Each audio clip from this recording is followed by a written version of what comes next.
മേപ്പാടി മണ്ണിടിച്ചിൽ സർക്കാരിനൊപ്പം നിൽക്കുമെന്ന് പ്രതിപക്ഷ നേതാവ്. ആരെയും കുറ്റപ്പെടുത്താനാകില്ലെന്ന് സുരേഷ് ഗോപി.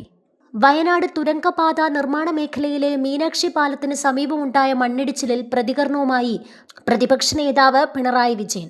കള്ളാടി തുരങ്കപാത നിർമ്മാണ മേഖലയിൽ മണ്ണിടിച്ചിലിനെ തുടർന്നുണ്ടായ ദുരന്തം അങ്ങേയറ്റം ദാരുണവും ഞെട്ടിപ്പിക്കുന്നതുമാണ്. സർക്കാരിന്റെയും ദുരന്ത നിവാരണ വകുപ്പിന്റെയും പ്രവർത്തനങ്ങൾക്ക് പ്രതിപക്ഷത്തിന്റെ പൂർണ്ണ പിന്തുണയുണ്ടെന്നും അദ്ദേഹം അറിയിച്ചു. രക്ഷാപ്രവർത്തനം തുടരാനും അടിയന്തര വൈദ്യസഹായം ലഭ്യമാക്കാനുമുള്ള ഘട്ടമാണിത്. മണ്ണിനടിയിൽ കുടുങ്ങിക്കിടക്കുന്ന മുഴുവൻ പേരെയും പുറത്തെടുക്കാൻ അടിയന്തരമായ നടപടികൾ ആവശ്യമാണ്. ദുരന്തത്തിൽ ജീവഹാനി സംഭവിച്ചവരുടെ കുടുംബങ്ങളുടെ ദുഃഖത്തിൽ പങ്കുചേരുന്നു. ആശ്രിതർക്ക് അടിയന്തര ധനസഹായം ലഭ്യമാക്കണം. പരിക്കേറ്റവർക്ക് സർക്കാർ സൗജന്യമായി വിദഗ്ധ ചികിത്സയും ധനസഹായവും ഉറപ്പുവരുത്തണം. ഈ വിഷയവുമായി ബന്ധപ്പെട്ട് സ്വീകരിക്കേണ്ട അടിയന്തര നടപടികൾ സ്വീകരിക്കുന്നതിൽ ബന്ധപ്പെട്ടവരുടെ ഭാഗത്ത് വീഴ്ചയും കുറ്റകരമായ അനാസ്ഥയും ഉണ്ടായിട്ടുണ്ടോ എന്ന ഗൗരവപൂർവമായ പരിശോധന ആവശ്യമാണെന്നും പിണറായി വിജയൻ പറഞ്ഞു. കേന്ദ്രമന്ത്രി സുരേഷ് ഗോപിയും ദുഃഖം രേഖപ്പെടുത്തി. തന്റെ ഓഫീസിൽ നിന്ന് ലഭിച്ച വീഡിയോകളും വിവരങ്ങളും പ്രധാനമന്ത്രിയുടെ ഓഫീസിലേക്ക് കൈമാറിയിട്ടുണ്ടെന്നും സംസ്ഥാന സർക്കാരിന്റെ ഏതാവശ്യവും കേന്ദ്ര സർക്കാർ പരിഗണിക്കുമെന്നും അദ്ദേഹം വ്യക്തമാക്കി. പ്രധാനമന്ത്രി നിലവിൽ വിദേശത്താണെങ്കിലും വിവരങ്ങൾ അദ്ദേഹത്തെ അറിയിച്ചിട്ടുണ്ട് ും സുരേഷ് ഗോപി പറഞ്ഞു.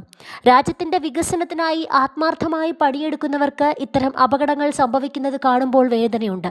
കൂടുതൽ ആളുകൾ അപകടത്തിൽപ്പെട്ടിട്ടുണ്ടാകുമോ എന്ന് ഭയപ്പെടുന്നുണ്ട്. 9 പേർ ആശുപത്രിയിലാണെന്നും 5ഓളം പേരെ കാണാതായതായും കളക്ടറുടെ ഓഫീസിൽ നിന്ന് അറിയിച്ചതായി അദ്ദേഹം പറഞ്ഞു. ഒരാഴ്ച മുമ്പ് അപകടസ്ഥലത്തെ മണ്ണ് മാറ്റണമെന്ന് കളക്ടർക്ക് താക്കീത് നൽകിയിട്ടും അത് നടപ്പാക്കിയിട്ടില്ലെന്ന റിപ്പോർട്ടുകൾ ഗൗരവകരമാണെന്ന് അദ്ദേഹം ചൂണ്ടിക്കാട്ടി. ഇതിലെന്തെങ്കിലും തരത്തിലുള്ള അലംഭാവം ഉണ്ടായിട്ടുണ്ടെങ്കിൽ കേരള സർക്കാർ കർശന നടപടിയെടുക്കണമെന്നും അദ്ദേഹം ആവശ്യപ്പെട്ടു. സംഭവിച്ച ദുരന്തത്തിൽ ആരെയും കുറ്റപ്പെടുത്തിയിട്ട് കാര്യമില്ലെന്നും ഇതിൽ നിന്ന് കൃത്യമായ പാഠങ്ങൾ ഉൾക്കൊള്ളുകയാണ് വേണ്ടതെന്നും സുരേഷ് ഗോപി പറഞ്ഞു.